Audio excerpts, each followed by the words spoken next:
Luca Bogoni, fino a qualche giorno fa la spiaggia del Faro di Jesolo era gremita di persone in festa. Cosa avete messo in piedi nelle settimane di luglio e agosto?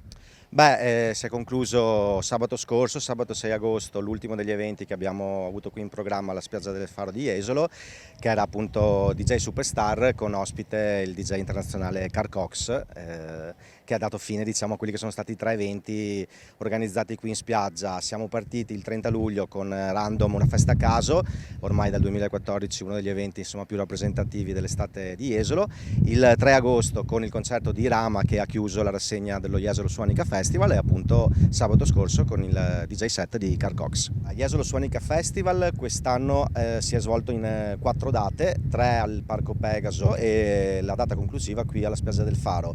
L'idea appunto di splittarlo in 2 location è proprio una delle caratteristiche del festival, soprattutto per la sua progettualità futura, che è quella di creare e dare vita a una sorta di festival diffuso che in qualche modo possa usufruire di diverse location all'interno della città.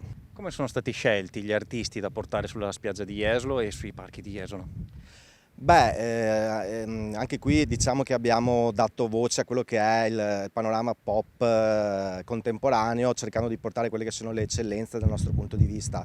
Chi è venuto a Jesolo ha potuto vedere i concerti di Madame, i concerti di Ercomi, di Fulminacci, che è una proposta magari forse meno conosciuta ma che in prospettiva siamo sicuri che si farà sentire, e non per ultimo Irama, che sicuramente insomma, è l'artista pop di riferimento per quest'estate, quindi siamo particolarmente orgogliosi della qualità dei concerti che siamo riusciti a portare.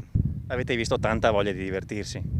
Sì, assolutamente, c'è una generazione di ragazzi che magari appunto sulla fascia di 18-19 anni che fondamentalmente vive adesso le sue prime esperienze, quindi sicuramente c'era tanta voglia. Abbiamo visto anche tantissimi diversamente giovani come il sottoscritto venire a godersi i concerti, venirsi a godere gli spettacoli e le feste, perché sicuramente c'è molta voglia di divertirsi.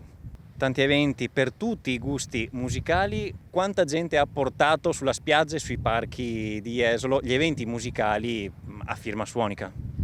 E allora complessivamente siamo su circa 30.000 persone, sommando diciamo, i vari eventi.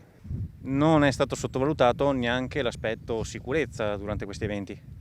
No, assolutamente l'aspetto della sicurezza, così come quello della viabilità, in generale di tutte quelle che sono diciamo così, il backstage di un evento che fa questi numeri, mi riferisco in particolare alla spiaggia del Faro, ovviamente necessita di stringenti misure per quanto riguarda la sicurezza, che in buona parte sono ovviamente a carico dell'organizzazione, ma sarebbe impossibile pensare di riuscire a organizzare degli eventi del genere se non ci fosse la fattiva collaborazione anche delle forze dell'ordine, anche dell'amministrazione, anche del consorzio o Jesolo Venice, insomma di una serie di attori che quando si fanno queste cose necessariamente vengono coinvolti.